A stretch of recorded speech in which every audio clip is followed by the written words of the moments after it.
Bonjour. Ladies and gentlemen, can you imagine a world map in 5 seconds? I guess it's not a hassle. So, does it look the same as this one? An upside down view of a world map? Perhaps the first impression after seeing this is that it's wrong. Or you might be thinking why you haven't seen this before. Or you might be wondering what's the reason for not typically being at the top always.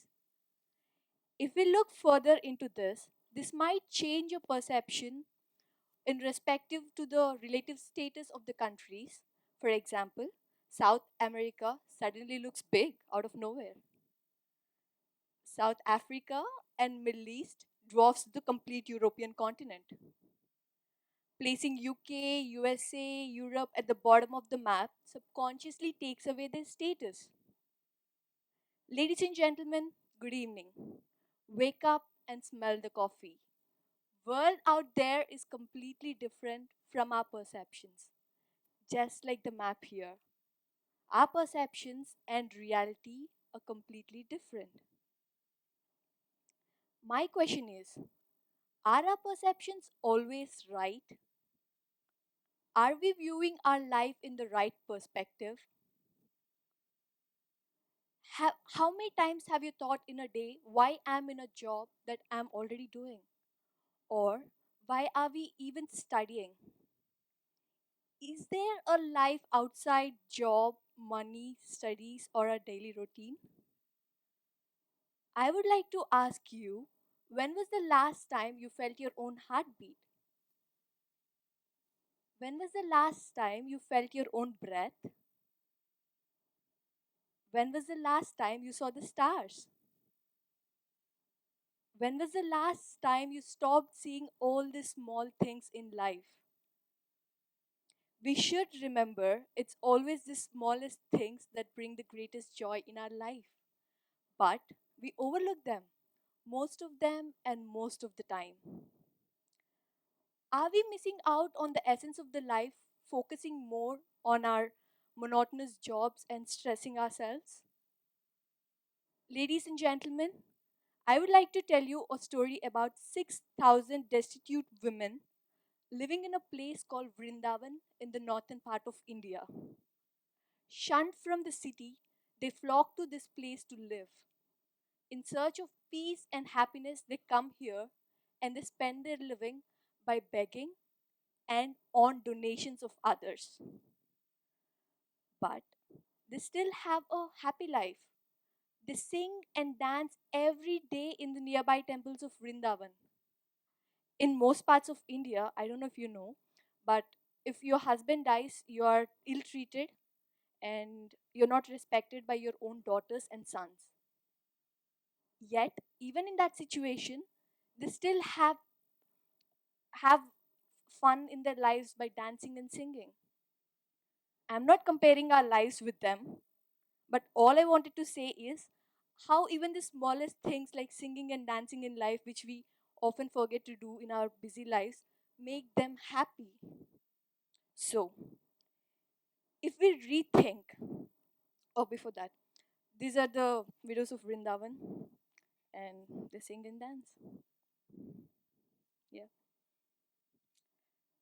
This is how they're supposed to dress in a white wheel with shaved heads. And so, if we rethink on this big world, on this big world, which is quite small in this universe, we are one in million. But we have a world within us, a world with our own ideologies, a world with our own perspectives, a world with our own thoughts, our own world. Each one of us has a different way of seeing world and enjoying the essence of life. But have you thought how tiny we are in this world? The world which is smaller in universe, maybe infinite times smaller than what a human brain assumes the quantity small to be. We are tiny.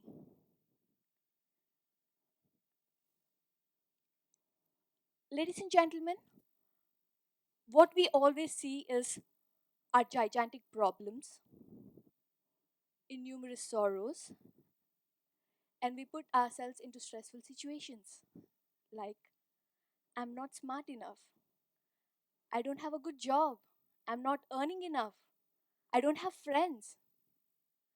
We complain about every greatest thing we have in life, about every greatest thing. I would like to tell you another story. There was once this alumni meet in a college, and the students were in their jobs, well settled, and they came to a professor and they were complaining about how stressful their job is and how monotonous their life is getting. Then the professor said, students, make yourselves comfortable with a cup of coffee. Students went there to get a cup of coffee, and there are different types of cups over there. There were porcelain cups, plastic cups, and paper cups. Most of the students got their coffee in a porcelain cup, and when the porcelain cups got over, the rest of them got it in a plastic and paper cup. Then the professor said, students, sit down. The cups you got your coffee is like job, luxury, and money, and all these things in your life. And coffee is like life. We often forget to enjoy the essence of life. We often forget to enjoy the taste of the coffee, focusing more on the cups we are drinking it from. All I wanted to say is, let's just make life simple. Let's enjoy every bit of ourselves. Close your eyes, turn off the sounds, listen to the voice, not voice of others, voice of yourselves. After all, each one of us are unique. No one has same fingerprint as you do. No one has same hair as you do. No one has same smile as you do. No one has same family as you do. No one has same perspective of life as you do. No one before, no one after, no one to come. No one. You are who you are. Let's accept life as it comes. Let's accept challenges. Let's accept failures. Let's accept problems. Let's take them. Let's accept life as it goes. Let's not forget to enjoy the smallest things in life. Let's live them. Let's live all of them. So, ladies and gentlemen, do you want to be a worried genius or a joyful simpleton? It's left to you. Find your north. After all, life is supposed to be a collection of happy moments, not collection of goods. It's a small and simple life. Let's live it. Let's not exist. Thank you, Mercy. Thank you.